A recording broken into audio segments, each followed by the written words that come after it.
I am just feeling absolutely blessed today because not only did we get official confirmation that the manga of Hunter x Hunter is coming back. Yoshihiro Togashi created a Twitter account. It's all on there. It was my previously posted video. I'll link it down in the description below if you're curious. Not only that, but also chapter 193 of Vinland Saga dropped, and I've loved this journey so much. We didn't get a chapter last month, but I figure let Yukimura take all the time he needs, all the research he needs in order to create this final arc of his series, which is turning out to be absolutely incredible, and the gears keep moving as things move forward. Now, what's unique about this chapter is that it's called The Thousand Year Voyage Part 2, which is interesting because the chapter that was called Thousand Year Voyage Part 1, this was about 4 or 5 chapters ago at this point. I think it came out in December of last year, but this was the one where this character here, he went on his vision quest in order to see what would the outcome be of these Norsemen coming here on their land, and he wound up seeing into the future. Now, this is the first time when that happened that Vinland Saga ever did something, I guess you could say, supernatural or spiritual like that. I mean, everything in Vinland Saga, it's a fictional story, and you know, the fight scenes, they don't necessarily obey the laws of physics or anything, but for the most part, Vinland Saga is very grounded in reality. It's been very grounded in actual history and grounded just in the way of things being able to happen. So that was the first time that it ever did that, and we got to showcase, you know, Yukimura kind of drawing things that he would never get a chance to draw actually in his story, the trading of guns and eventually like nuclear war that was going to happen on this land in the future. So I always thought that was a really, really cool, specific, you know, very special chapter because he's never done anything like that before and probably won't do anything like that moving forward. But this chapter brings this sort of conflict, this butting of heads is starting to brew on both sides of both the Norse that are here, Thorfinn's group, and the natives. The first half of the chapter takes place with Thorfinn's group, and it doesn't really involve Thorfinn at all. It shows him in one panel. But he comes back from Markland, where in the previous chapter, the people that he had there settling seemingly disappeared. They were nowhere to be found. There was no bodies, no corpses, no signs of combat other than arrows that were strewn about. But the arrows were there seemingly in a way to make it unable for you to farm, unable for you to walk. The arrows seem to be more of a barrier than anything else, with the settlers strangely gone.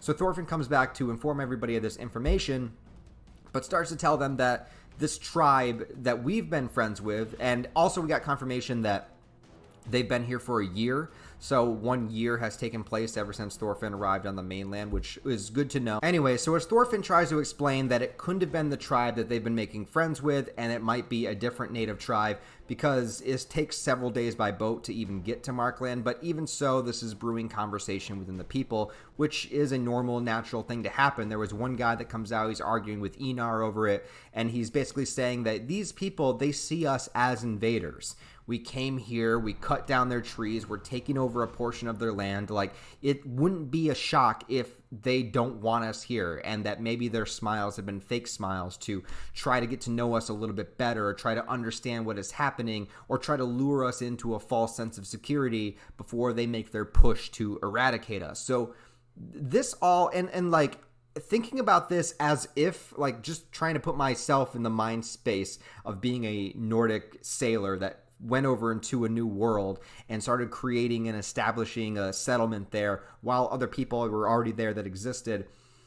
I can't deny that the conspiracy theorist in me would probably be like on guard, would probably be thinking similar things, would probably be thinking that these people probably don't like us and they probably want us out of here. We are kind of invading their space, invading their territory. It wouldn't be a far stretch of the imagination to possibly think that there's something else going on here and they actually really want us out of here. So I like that the conflict in Thorfinn's own group is working out that way, because Yukimura is writing this in a way that no character or no group of characters is right or wrong.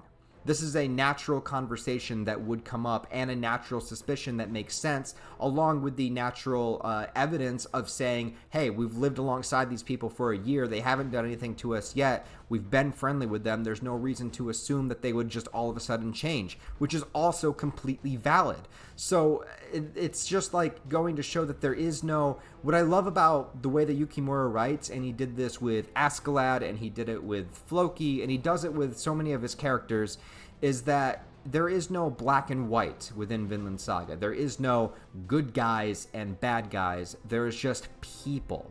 People living their lives, living out their situations, living through the tragic things that happen to them, and trying to do the best thing that they can within their situation. And, with that being the case, there are people that do incredibly horrific, evil things, but he writes the characters in a very nuanced way, so you kind of understand it, even in the situations where things get really, really dark and you definitely don't agree with them, and you could see they're going down the wrong path. You still at least get where they're coming from. So I always appreciate that type of writing where you don't just make a character and say, aha, he's evil. Instead you actually really understand the characters. And then it goes to the native side, and forgive me for trying to remember all these characters' names, but we do see the wise man that took the vision trying to convince people, basically confirming the same thing the guy in Thorfinn's group said, that they probably think that we're invaders. He comes right out and says, these men are invaders. And there's a great debate that goes on within the native tribe here, which I really appreciated. Polmuk, which is one of the main native characters that we've seen time and time again, getting friendly with Thorfinn and being like one of the major players in the story. First of all, we see him drinking alcohol, which, Native Americans and alcohol, how that all became a meme and a joke over time. But it's true, though. It's true. They didn't have it until people brought it over. And then, obviously, the first time you drink alcohol, you'd be like, holy shit, this is amazing. It's not. It destroys you. But whatever, It's like it's like going to a college party for the first time. You never drank before. You're like, holy shit, this is amazing. I'm going to do this all the time. And then it just turns out really bad. He's also wearing their clothes, and he's like fully on board with it. He's like, listen, old man, Mr. Vision Quest, listen up. He's like, they have come in here and they have torn down a lot of the land, but they've also taught us how to grow food, and it can work as a year-round thing. He's like, look, we've always sort of just lived off the land the way that we do, but that requires whatever is available to be the resources that we have. So it's possible that we could go multiple days without food. It's possible that the wounded or the really young or the really elderly that aren't physically capable can't actually go out and get food. They are very reliant on the younger people within the tribe to be able to do it for them. He's like, yes, they're tearing down the forest, but if they can learn how to cultivate the land like this, and they can learn how to grow food the way that they do, like he taught me how to grow bread and everything, how to make bread, it's like this could be a benefit for us. This could be a salvation for us. And again, that kind of like is the butting heads of the old ways and opening up to new ways, and what is actually more valuable. What you've done for hundreds upon thousands of years, perhaps a new way to do things, but when it comes to like cultivating land, it always is this thing where it's like what it will always boil down to. This is how like a lot of conflict has always started between mankind throughout history, is that once you start settling down in one area and cultivating land, then it becomes who owns this. The thing with the natives is like they didn't own anything. They would just wander. They would go to a location, use the food and resources, continue to wander, use the food and resources there, and kind of like come back and forth and just live off the land, right? But with the Nordic way of doing things and with the farming and cultivation and everything, well, now it's like, well, we've settled here, so this is our spot. And this is where it always gets complicated when it goes to ownership over things and possession over things and what can possibly happen there. But it appears that pretty much everybody in the tribe, including the chief, wants to give this a chance, wants to see what will happen with the Nordic people, even though the wise man here is saying, they're tearing away our way of life. They're tearing away this. I've seen visions of the future. I've seen these deadly weapons. I've seen mass destruction on a scale that we can't even possibly comprehend. And you still want to go with this. You still, like, more Norsemen are going to come here. You think this is it? You think this, like, little group is going to be it? This is just the beginning. And maybe Thorfinn's group is friendly, but maybe the next group won't be. Maybe at some point they're going to outnumber us so much that there won't be anything that we can do about it, along with their mass destruction weapons. and that's how it goes. And so, but the tribe doesn't want to listen to him. They don't want to believe him. So he goes off, and the native girl too, Nisqualji, I think her name is. Forgive me if I'm mispronouncing it. She's adorable, by the way, and I hope her and the other Thorfinn are finally an item. I like ship those two so hard, like low key, but kind of high key. But anyways, so he runs off, and the end of the chapter is basically saying that he is going to get rid of these invaders by any means necessary. So what the fuck does that mean? What is he going to do? Who's he going to get to rally behind his cause? Because he doesn't really seem to have anybody on his side. Nisqualji is following him, but I think she's kind of hesitant about things, and she's got a good relationship going on with Thorfinn's group. So the question is going to be, what method is he going to use to try to get these settlers out of there? And also, what did happen to the people in Markland? I don't really know too much about the actual history of events, and I'm trying really hard not to read into it because I don't want to be spoiled about anything that could happen in the story.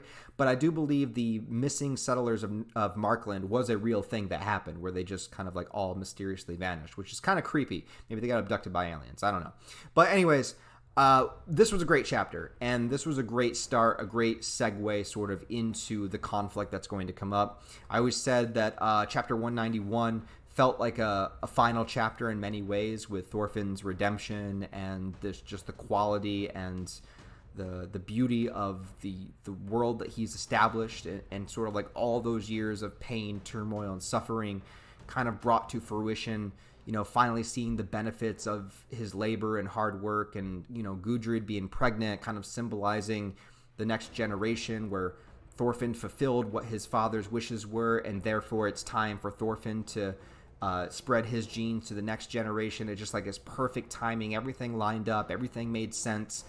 And it was just so beautiful that I knew that it's going to peak with that chapter as far as like the beauty and the peace of the situation. And now it's going to flood into this. So super exciting. I really love this chapter. I'm wondering if they're going to continue with like 1,000-Year Voyage part 3, 4, if that'll continue, or if those will just be the chapters that kind of focus on this character here. So I don't know. But if you guys have read the chapter, if you checked it out, let me know what you think about it down below.